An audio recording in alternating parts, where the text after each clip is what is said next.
Okay, hello students. Today we are going to study next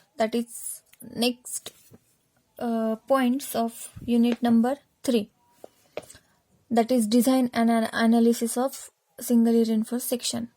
So there are different types of loads acting on the structure वरती वेगवेगळे प्रकारचे load act होतात. First dead load, live load, also known as superimpose load, again wind load, seismic load or other load combinations are acting on the structure.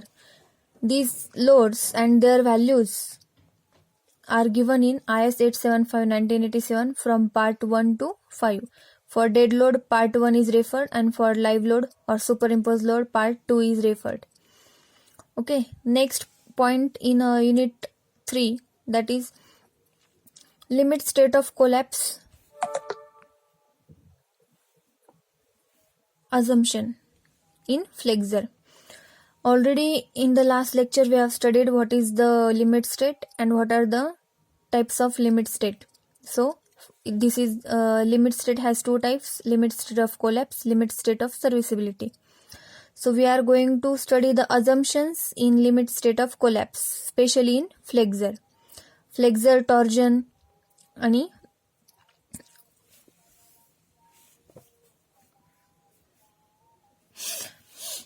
Tension.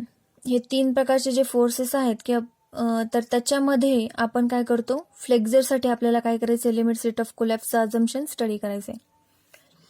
So in this there are 3 assumptions made while designing limit state of collapse. कोणती building जर आपल्याला कोलॅप्ससाठी design करायची असेल limit state मेथडने, तर हे 3 अझम्पशन्स assume केले जातात. त्यात first, plane sections normal to the axis remain plane after bending. Second, the maximum strain in concrete at the outermost compression fiber is taken as 0.0035 in bending.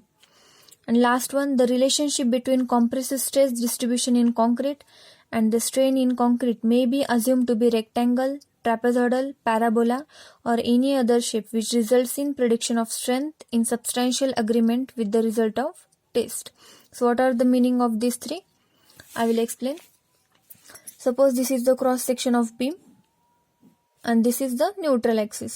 Passes neutral axis म्हणजेच काय की अशी axis ज्या ठिकाणी आता axis ही जी axis आहे ती बीमला किंवा त्या सेक्शन म्हणजे बीम असेल, स्लॅब असेल, तर त्याचं जे क्रॉस सेक्शन आहे बीमचं किंवा स्लॅबचा, तर ह्या ठिकाणी मी डायग्राम काढली आहे बीमची, तर त्याचं जे क्रॉस सेक्शन आहे, तर न्यूट्रल ऍक्सिस काय करते, त्या बीमला 2 झोनमध्ये डिवाइड करते. वरचा आहे कॉम्प्रेशन झोन, खालचा आहे टेन्शन झोन.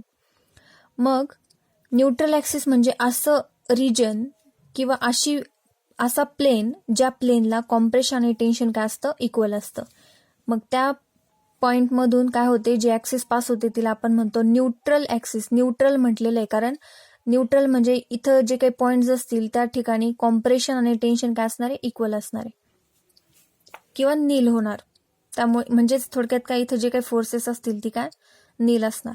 इकडच्या झोनमध्ये सगळे कॉम्प्रेसिव्ह फोर्सेस ऍक्ट होणार, मॅक्झिमम टेन्साईल पण फोर्सेस ऍक्ट होऊ शकतात, पण ते हा कॉम्प्रेशन झोन का म्हटलाय, कारण इथं सगळ्यात जास्त कोणते फोर्सेस ऍक्ट होणार, कॉम्प्रेशन. आणि या ठिकाणी सगळ्यात जास्त जी क्वांटिटी असेल फोर्सेसची ती कोणते फोर्सेस ऍक्ट होणार या झोनमध्ये, टेन्साईल फोर्सेस ऍक्ट होणार. मग म्हणजेच काय, ज्यावेळेस आता जर लेंथ आपण जर कन्सिडर केली, लेंथ कन्सिडर केल्यानंतर ज्यावेळेस याच्यावरती लोड अप्लाय झाल्यानंतर काय होणार, ही जी ऍक्सिस आहे किंवा यातले जे काही फायबर्स आहे, सपोज आपण कन्सिडर केलं की नंबर ऑफ फायबर्स आहेत याच्यामध्ये आडवे, मग काय होणार, लोड अप्लाय होतोय म्हटल्यावर अल्टिमेटली काय होणार, ते फायबर्स बेंड होत चालणार. ओके, फायबर्स बेंड होतात म्हटल्यावर काय, ही जी न्यूट्रल ऍक्सिसचा जो प्लेन आहे तो सुद्धा काय होणार, बेंड होणार. मग इथं म्हणायचंच काय की जे आता सुरुवातीला हा प्लेन सेक्शन आहे, तर plane section normal to the axis म्हणजे ऍक्सिसला जे नॉर्मल प्लेन आहेत हे, आता हे बघा बेंड झाल्यानंतर हे काय होणार, हे सुद्धा काय होणार, थोडक्यात बेंड होणार. इथले सेक्शन्स, हे जे नॉर्मल सेक्शन्स असतील ते सुद्धा काय आपण अज्युम करायचे, remain plane after the bending. म्हणजे बेंडिंग झाल्यानंतर सुद्धा हे जे प्लेन आहेत normal to the axis, they are plane plane आहेत ते काय बेंड होणार नाही असं अज्युम करायचं आपल्याला कोलॅप्समध्ये. सेकंड काय, maximum strain in concrete at the outer most compression fibre. म्हणजे बघा, नंबर ऑफ फायबर्स आपण कन्सिडर केले, सपोज याच्यामध्ये आहेत बीममध्ये आडवे, बरोबर. मग हा जो आउटर मोस्ट जो काय म्हणू शकतो आपण, ही जी लाईन आहे बीमचं, बरोबर. मग इथं जो काही फायबर असेल एकदम शेवटी, तर तो काय म्हणणार आपण त्याला, आउटर मोस्ट कॉम्प्रेशन फायबर. का बरं, कारण तो कॉम्प्रेशन झोनमध्ये. आणि इथं जो आउटर मोस्ट म्हणजे सगळ्यात खालचा जो काही फायबर आपण जर कन्सिडर केला, आता ऍक्च्युली फायबर म्हणजे कॉन्क्रीटमध्ये काही फायबर नाहीये, पण कॉन्क्रीट मटेरियल आपण काय कन्सिडर करतो की कॉन्क्रीटमध्ये नंबर ऑफ फायबर्स आहेत, म्हणजे थोडक्यात काय, नंबर ऑफ रेषा आहेत. फायबर्स म्हणजे रेषा. ते फायबर्स हा शब्द काय यूज केलेला आहे की लिमिट स्टेट ऑफ कोलॅप्स आपल्याला समजण्यासाठी हा वर्ड यूज केलेला आहे. मग हा जो आउटर मोस्ट फायबर आहे तर त्याला आपण काय म्हणणार, टेन्शन फायबर म्हणणार. ठीक आहे.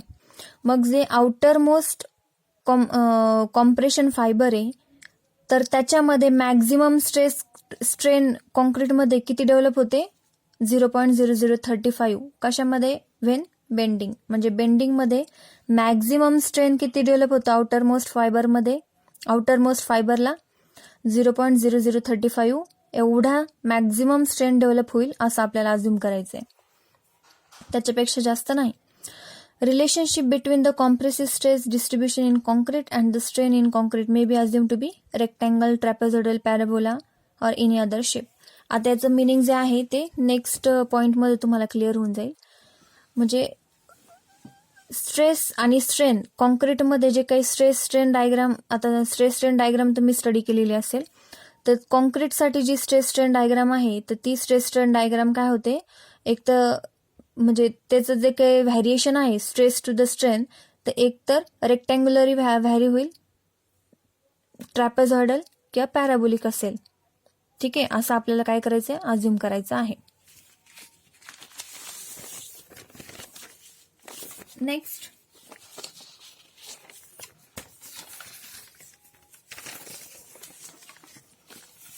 This is the stress strain curve for concrete.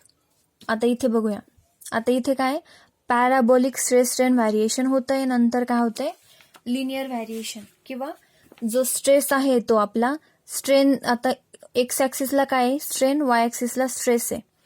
मग सुरुवातीला स्ट्रेस स्ट्रेनचं रिलेशन काय आहे, पॅराबोलिक कर्व आहे.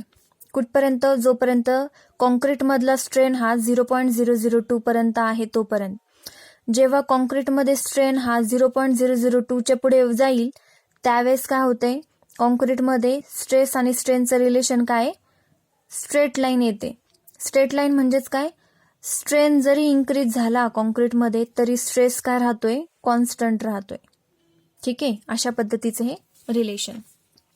म्हणजे नॉर्मली FCK म्हणजेच काय, कॉम्प्रेसिव्ह स्ट्रेंथ इन कॉन्क्रीट, बरोबर, कॅरेक्टरिस्टिक स्ट्रेंथ इन कॉन्क्रीट. आता मग ऍक्च्युअली डिझाईन करण्यासाठी आपण काय घेतो, कॅरेक्टरिस्टिक स्ट्रेंथला काय करतो, एक पार्शल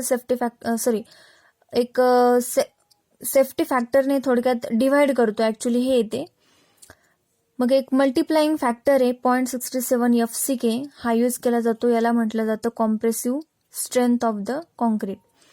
आणि आपल्याला डिझाईन स्ट्रेंथ जर हवी असेल कॉन्क्रीटची, FD design strength of the concrete, तर design strength of the concrete कसं फाइंड आउट करणार, 0.67 FCK divided by gamma M म्हणजे partial safety factor for material, आणि मटेरियल इथं काय, कॉन्क्रीट आहे, आणि कॉन्क्रीटसाठी पार्शल सेफ्टी फॅक्टर काय 1.5. म्हणजे आपलं इक्वेशन काय होणार, 0.67 FCK divided by 1.5 which is equals to design compressive strength of the concrete किंवा design strength of the concrete. ठीक आहे, this is the stress strain relation for concrete. Stress strain diagram एक्झामला विचारली जाऊ शकते ड्रॉ करण्यासाठी. Next, stress strain diagram of steel. कारण RCC मध्ये 2 टाईपचे मटेरियल यूज केले जातात, कॉन्क्रीट आणि स्टील. मग त्या दोघांमध्ये स्ट्रेन म्हणजे लोड अप्लाय केल्यानंतर कॉन्क्रीट ब्लॉक जर असेल तर त्या कॉन्क्रीट ब्लॉकवर लोड अप्लाय केल्यानंतर स्ट्रेस आणि स्ट्रेनचं व्हॅरिएशन कशा पद्धतीने होतं ते ही डायग्राम आपल्याला रिप्रेझेंट करते. तशाच पद्धतीने स्टील बार आहे. स्टील बारवरती आपण लोड अप्लाय केल्यानंतर त्याच्यामध्ये स्ट्रेस आणि स्ट्रेनचं व्हॅरिएशन एक्स ॲक्सिसला स्ट्रेन आहे, वाय ॲक्सिसला स्ट्रेस आहे. मग इथे सुद्धा आपल्याला ही डायग्राम काय करते, रिप्रेझेंट करते. आता ही जी डायग्राम आहे ती फॉर HYSD बार किंवा कोल्ड डिफॉर्म स्टील बारसाठी ही स्ट्रेस स्ट्रेन डायग्राम आहे. मग याच्यामध्ये आपल्याला बघायला मिळतंय बघा, जोपर्यंत स्टीलमध्ये 0.002 इथपर्यंत जोपर्यंत स्ट्रेन आहे तोपर्यंत काय होते, पॅराबोलिक व्हॅरिएशन होते स्ट्रेस आणि स्ट्रेनमध्ये. आणि नंतर जेव्हा स्ट्रेन इन्क्रीज होईल तर इन्क्रीज झाल्यानंतर सुद्धा त्या स्टीलमधला जो स्ट्रेस आहे तो काय असतो, कॉन्स्टंट राहतोय. ठीक आहे. मग इथे दिलेले आपल्याला वेगवेगळ्या स्टेजला वेगवेगळ्या यील्ड स्ट्रेस